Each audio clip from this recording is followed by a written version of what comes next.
Welcome to the KPC Smart Money Podcast with Kevin and Karen Christ. So, today we want to talk about inflation and we want to talk about recession and which should you fear more. So we want to compare them a little bit. We want to talk about it a little bit. Last week, Karen, we talked about some things that people could do to help battle inflation. Yes. Now we want to talk a little bit about what you should worry about and what we can do about it. All right, so there's a question that's increasingly hard to ignore as the twin troubles of inflation and recession loom over your portfolios and your pocketbooks. U.S. prices in June rose the most since 1981. I think about when I say 1981, I think that's right around the corner. No, that's 41 years ago, right? Yes. So it's been 41 years since prices rose. Last week I talked about, going out and buying a piece of flank steak that used to be $8, was now $15. So people say, inflation's 8.6%. No, it's not. I don't believe that. Well, listen, I don't believe that for 1 second. I remember being in California, and I was in college, and we had lines that were miles long that you had to wait for hours to even get gas. Yeah, so let's be clear on something here, because there's people in our government are coming out and saying we're not really in a recession. Don't pay attention to the man behind the curtain, right? That's saying that, two down quarters in a row in the GDP, is a recession. That is what economists call a recession. So however they tried to rename it, it's a recession. Well, what they're saying is, to be fair, what they're saying is that, job numbers are up. But, some might say that the job numbers are up because all those people that took 2 years off with COVID is going back to work. And it's not new jobs. And there's not brand new jobs. That's the point. It's funny math right now. And they don't account. Fuzzy math, as George Bush said. Yeah, what it is. Fuzzy math. Yeah, and it's a lot of people who just dropped out of the workforce because they decided not to even bother returning. But, so let's jump in a little bit about inflation, because anybody listening to this, darn well that we've got inflation going on, because you see it when you go to the grocery store. You see it when you have to get gas. Prices are increased. Oh, yeah. Menus. Everything. The inflation is here, and it is, as we said, the worst it's been in 40 plus years. Some people say that it'll settle back down in the prices, but I got a feeling that once people raise the prices, they're not going to erase the menus and the $9.99 feature that's now $12.99. They're going to bring it back to. Well, somebody's going to have enough guts to start first and create competition. But we don't know how. We don't know how far off that is. But it's again, inflation. You've got less money to spend because things are just flat out costing you more. And we are seeing this impact most significantly retirees. They're on a fixed budget. This is hurting them. Yeah, especially when they need to make a large purchase. I tell you, Karen, we were talking about, you grew up, on lakes, water skiing, and all the grandkids grew up water skiing, all that. We talked about, buying a boat and this and that and the other. And I tell you, things like boats and cars, and it's ridiculous. I talked to a friend that, I said, well, how much was your new car? Like $40,000? No, it was $56,000. $56,000 for a 4-cylinder car? Right. $56,000. If you can get it. And yeah, and wait 3 months. And wait 3 months and special order it and have to pick it up within 6 hours of them calling you. Yeah, it's crazy. But, and again, I think with inflation and recession, especially coming hand in hand, I'm just going to throw out there, even though it's not a topic for today, this is causing stock market volatility, which is also causing retirees some stress. Sleepless nights. We're getting phone calls all the time. What should we do? What should we do? Right? I just got off the phone today with a guy that he says, I need you to help me fix a problem. And he wasn't even a client yet. He just heard us on the radio. And he said, I need you to help me fix a problem. I said, what's the problem? He said, well, the problem is that I'm having to take too much money out of the stock market, and the stock market is going down. Yep. And this wasn't part of my plan, right? Well, and I told him, I said, well, you didn't think the stock market was just going to continue to, keep going up, up, up, up, up, and never go down again, did you? Well, and he goes, well, I was hoping not. And then for anyone who's been retired for, say, like a decade or two, they thought that they would be able to have safe savings making somewhere between 4 and 8%, and that disappeared almost 10 years ago. That's blown up a lot of retirement plans.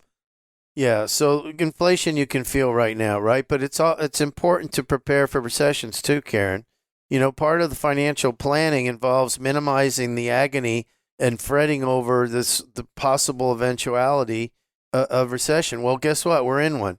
Having an emergency fund can allay concerns about an economic downturn and allow you to focus instead on setting a responsible budget and investing in a market that's been battered by inflation.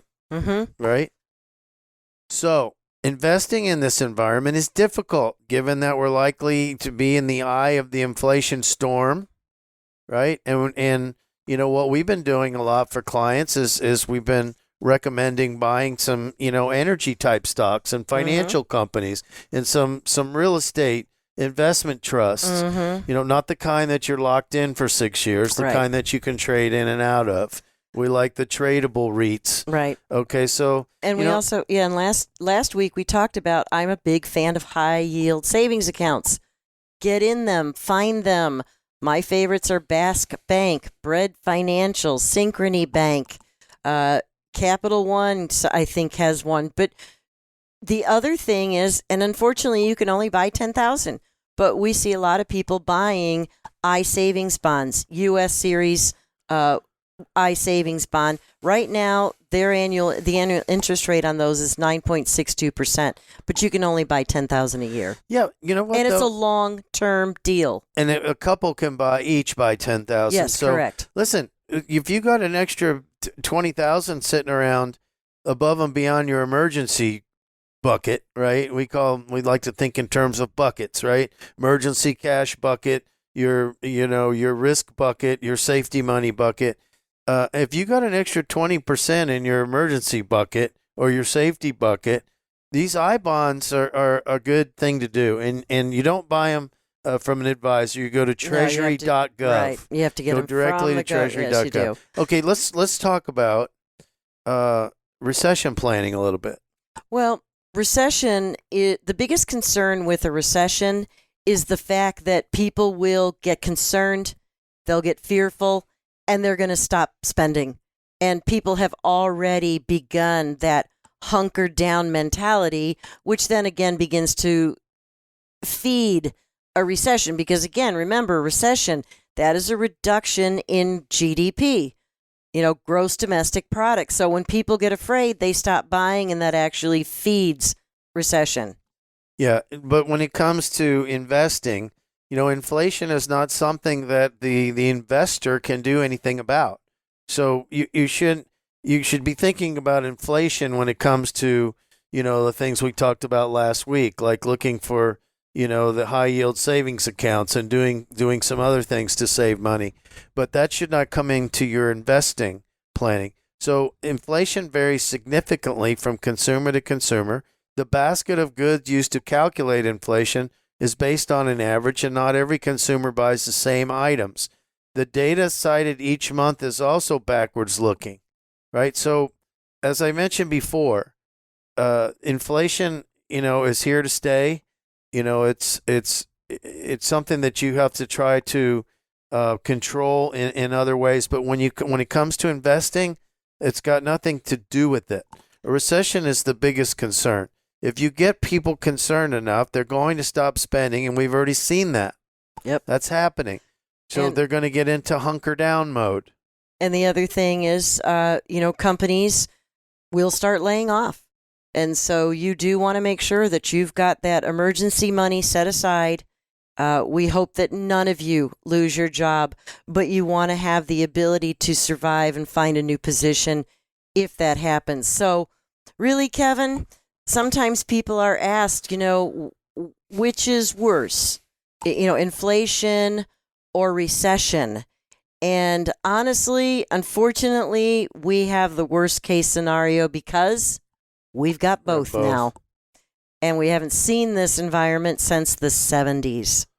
Yeah, that's right. So my advice before we close out here, Karen, especially we have a lot of people that have retired and clients that have retired in the last couple of years. Don't be rushing out to cross things off your bucket list just yet. If you're going to plan a vacation, be frugal about it. The 1 month trip to Asia, you might want to hold off on that a little bit, right? Or the 3-week cruise around Europe, you might want to hold off on that a little bit as long as you don't have to take that out of your stock market money. If it's coming out of the stock market money, maybe you should hold off on your vacation altogether and just go visit the grandkids, right?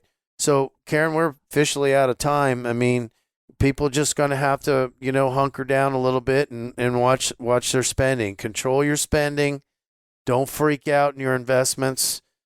People are wanting to go to cash because they're worried about recessions and inflation. That's not a smart thing to do. Hey, you know what else they can do? They can just call us. 877-KPC-PLAN or go to kpcfinancialsolutions.com. We will be happy to help you. One of our number one objectives is to reduce fear and give you confidence. So you're listening to Kevin and Karen Christ on the KPC Smart Money Podcast. We'll talk to you next week. Be blessed in the meantime. You've been listening to the KPC Smart Money Podcast with Kevin and Karen Christ. To listen to more episodes, visit kpcsmartmoney.com. You can also find the KPC Smart Money Podcast on Apple Podcasts, Google Play, Spotify, and Stitcher. KPC Financial Solutions is an independent financial services firm that utilizes a variety of investment and insurance products. Investment advisory services offered only by duly registered individuals through KPC Financial Solutions, LLC, a registered investment company. Investing involves risk, including the potential loss of principal. Any reference to protection, safety, or lifetime income generally refer to fixed insurance products, never securities or investments. Insurance guarantees are backed by the financial strength and claims-paying ability of the issuing carrier. This podcast is intended for informational purposes only. It is not intended to be used as the sole basis for financial decisions, nor should it be construed as advice designed to meet the particular needs of an individual situation. KPC Financial Solutions is not permitted to offer, and no statement made during the show shall constitute tax or legal advice. Our firm is not affiliated with or endorsed by the U.S. government or any governmental agency. The information and opinions contained herein provided by third parties have been obtained from sources believed to be reliable, but accuracy and completeness cannot be guaranteed by KPC Financial Solutions. Hypothetical examples have been provided for illustrative purposes only. It does not represent a real-life scenario and should not be construed as advice designed to meet the particular needs of an individual's situation.